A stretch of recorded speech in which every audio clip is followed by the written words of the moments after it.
Hello everyone, শুভ সন্ধ্যা সবাইকে। তো কেমন আছো তোমরা? আশা করি ভালো আছো। তো আমি ভালো আছি। তো দেখো সন্ধ্যাবেলা আমার সবার প্রথমে দোকান থেকে এসে যে কাজটা আমি সবার প্রথমে ঘরে এসে করি দেখো।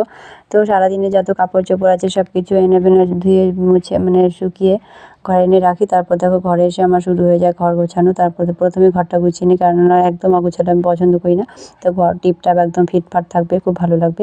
তো দেখো আমি বিছানার চাদরটা আজকে ধুয়ে দিয়েছিলাম, তো আরেকটা চাদর বিছালাম। তো এখানে দেখো একটা চাদর বিছিয়েছি।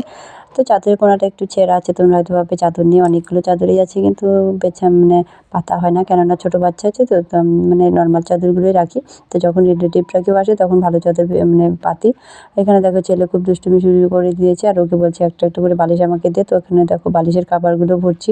আর এদিক দিয়ে দেখো আমি জ্যাকেটটা যে পরেছি এটা কিন্তু আমার বরের জ্যাকেট, তোমরা আবার ভেবো না এই আমার সোয়েটার নিয়ে। আমার কিন্তু প্রচুর সোয়েটার আছে, কেননা এই জ্যাকেটটা কেন পরেছি জানো? এই জ্যাকেটটা না প্রচণ্ড গরম, আর তাছাড়া এই জ্যাকেটটা কিন্তু খুবই ভালো আছে। দেখো আমার বর পরে না, তো আমি পরি।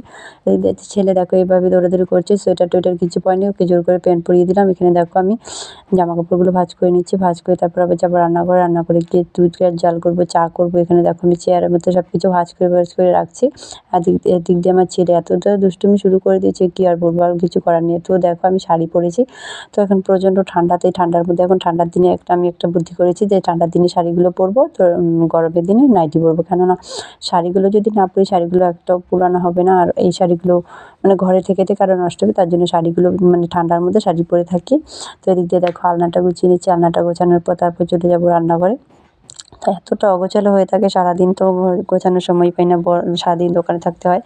তো দোকান থেকে সেই দিক দিয়ে ভেজা কাপড়গুলো আমি মানে মেলে দিচ্ছি আলনাতে। এদিক দিয়ে দেখো আমার গোছানো কমপ্লিট হয়ে গেছে, একদম টিপটাপ করে গুছিয়ে নিয়েছি ঘরটাকে। কত সুন্দর লাগছে গুছিয়েছি, কত ভালো লাগছে দেখতে, কি ভালো লাগছে, কত সুন্দর লাগছে দেখতে। দেখো ঘরটা গোছানো থাকলে কতটা ভালো লাগে।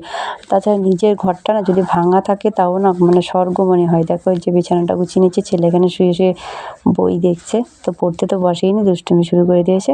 এখন টিফিন দেবো, টিফিন খাইয়ে তারপর একটু পড়তে বসাবো। তো এক্সাম শেষ হয়ে গেছে, তার জন্য একটু ঢিলাঢিলি করছি। বন্ধুরা ঘর গোছানো কমপ্লিট হয়ে গেছে, এখন যাবো রান্নাঘরে। তো চা করবো, দুধ চাল করবো।